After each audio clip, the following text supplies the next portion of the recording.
But over 80% of them must be given to South Africans, full stop. That is what we want. Any person who says foreigners were hijacking buildings and taking them over, they don't want to remove them. They must raise their hands. Here is the thing. Mike is right. The mob has taken over. Why? Because the state has collapsed. It should not be Jacinta's role to sort out illegal immigration. I had very long and deep discussions with President Tshisekedi about a variety of matters that concern the peoples of Africa.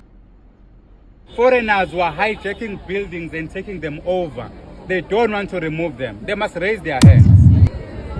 This is the time where we as South Africans have two options.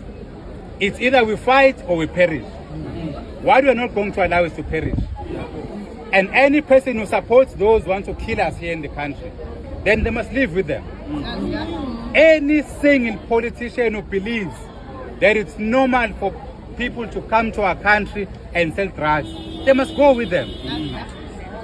Any person who believes that a person who turns women into prostitutes must be defended and protected, they must live with them. Powerful. What we are not going to do is vote for clowns here.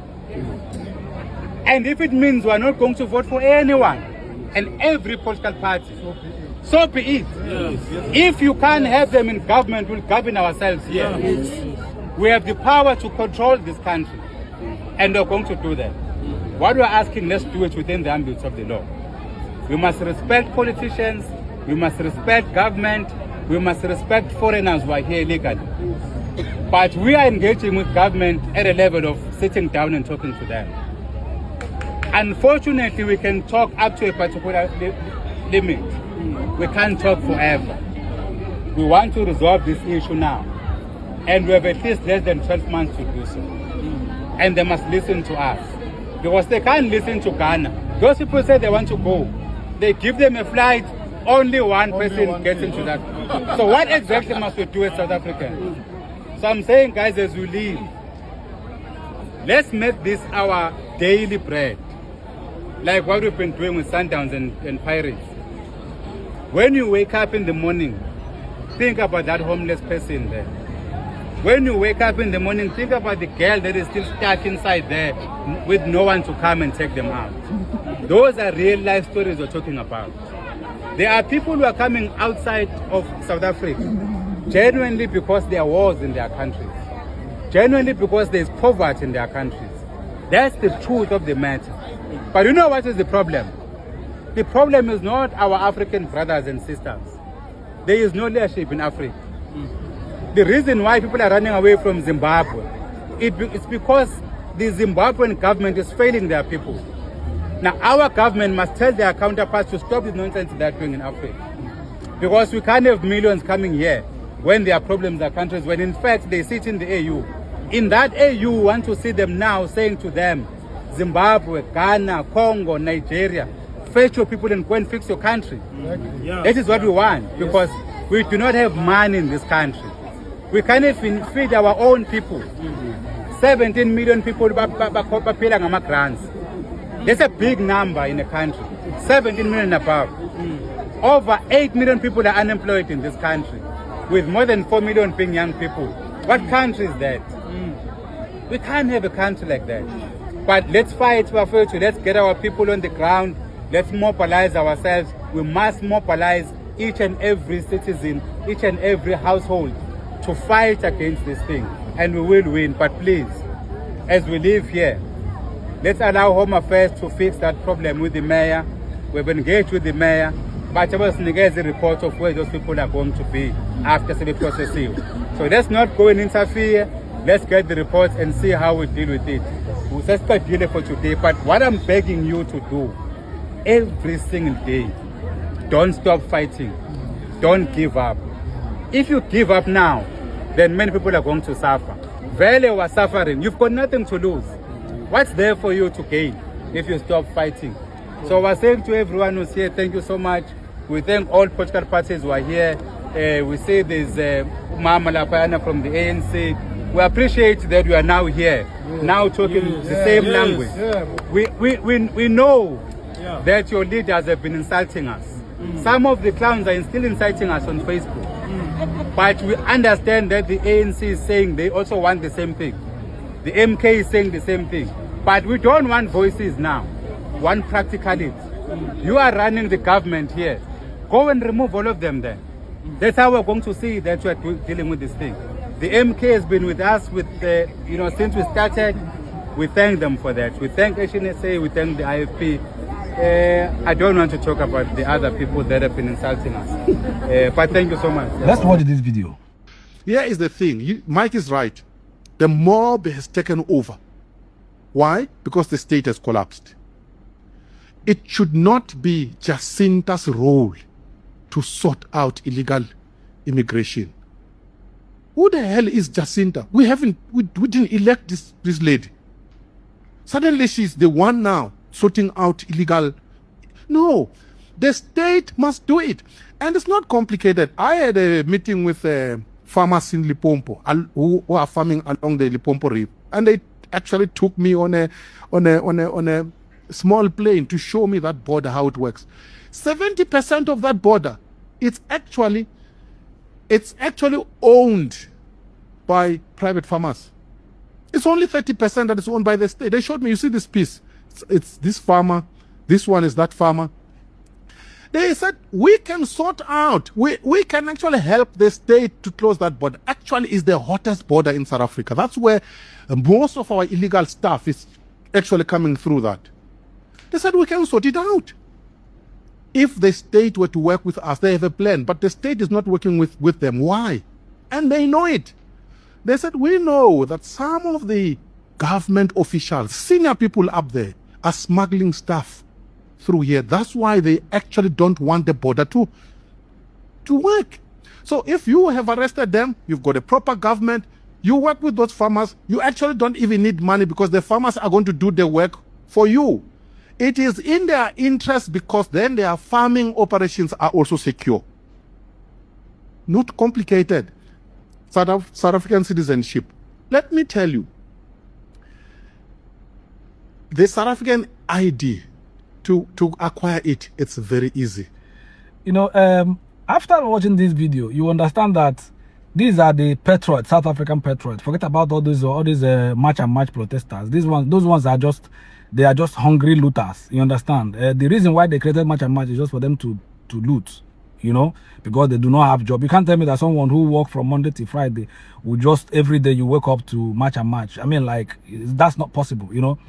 This man is saying that over 70% or 70% of the land at the border is being controlled by farmers. It's being owned and controlled by farmers. You understand? And the farmers are begging South African government, begging the state to help, for the farmers to help and control the border. Like, arrest all those top officials, those government officials who bring in illegal substances, who bring in both arms and ammunition. You understand? Who bring in powder and drugs and all of that. Who brings them inside South Africa.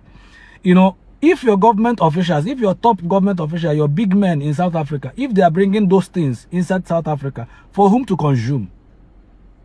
Why are they bringing such a thing inside your country? For who to consume? Who is going to consume them? Who? For who to help them sell it? Who? You understand? Your government is bringing illegal substances in your country, giving it to foreigners who came to your country to hustle, to make money. Because I can't just travel to South Africa just for me to go and count bridge and count how many buildings in South Africa. No, I'm going there to make money. So these foreigners came to your country to make money. Then your government officials, the top big men in your country, they are giving them illegal substances to sell to your people. Because it is your people that will consume it. You understand what I'm saying? So this is what, to me, if you're supposed to march, if you want to march, if you are to march to your home affairs, march to your police, march to your immigration, march to your government officials' offices, not to foreigners. Foreigners did not take your job. They created job by themselves. I had very long and deep discussions with President Tshisekedi about a variety of matters that concern the peoples of Africa, including the challenge that South Africa is going through now on the migration issue, as he mentioned. And I want to echo the message that he delivered here, that whatever challenges that various countries, including South Africa, may be facing with regard to migration, the issue of migration affects all of us. And indeed, it's an issue that is raging all over the world. And his caution and his very kind message that it should be handled with due care for the lives of all who are affected, that is precisely what we are doing in South Africa. We are guided by our constitution that promotes the respect for human rights, the dignity of others. Yes, we face this challenge where a number of our countrymen and women have been protesting against the presence of people from other countries. The government of the Republic of South Africa is firm in saying that we have a duty to respect the rights of all people on our continent. And we also have a duty to protect all people who live in our country and ensure that they are not subjected to violence, and ensure that all of us, South Africans and otherwise, respect the rule of law.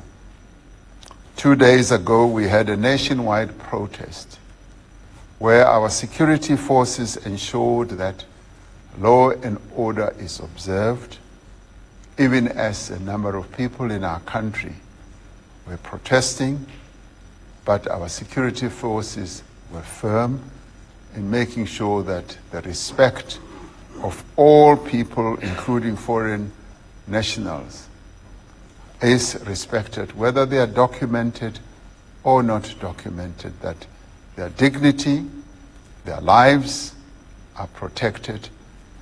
Yes, those who have been protesting because they are concerned about their own livelihoods, arguing that they don't have employment, they're poor. Our government has heeded that, but it has also heeded the quest for safety and security by those who may not be South Africans.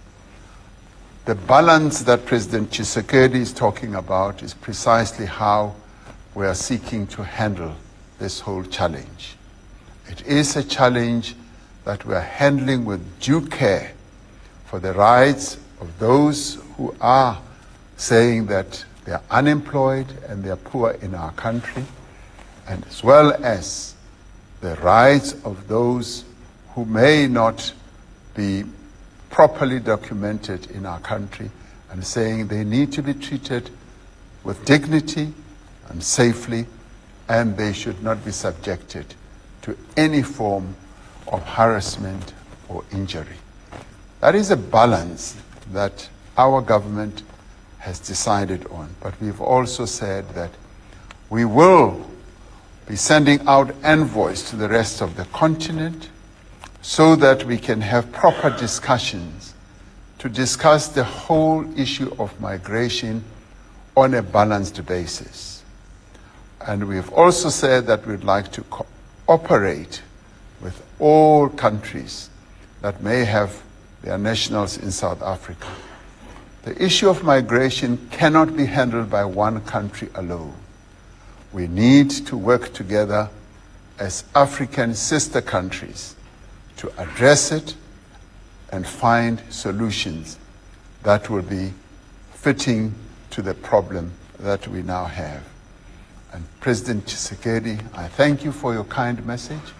The same message has actually been delivered to me by a number of other heads of state who have said, as you have said, you understand the challenge that we are facing. We're facing a challenge from South Africans, but we're also saying those who are not South Africans, rights must be respected. And therefore, a balanced solution needs to be found, and that is why we're calling on cooperation from our sister countries at the leadership level, as well as at the citizens' level so that together we may move forward. I would say as I end that all countries will say that they require that everyone who's in a country should be properly documented as they are in the country. Because that in a way gives security, that in a way entrenches the rights that anyone would have. So therefore, with that message, we are saying to our African brothers and sisters, let us work together to resolve this problem. In the end, I'd like to thank you, my dear brother, President Tshisekedi, for welcoming us once again to Kinshasa and for spending the entire day with us dealing with matters of health, of security, and other global matters, including the matter I've just touched on of migration. So thank you very much, and thank you to you all. Thank you.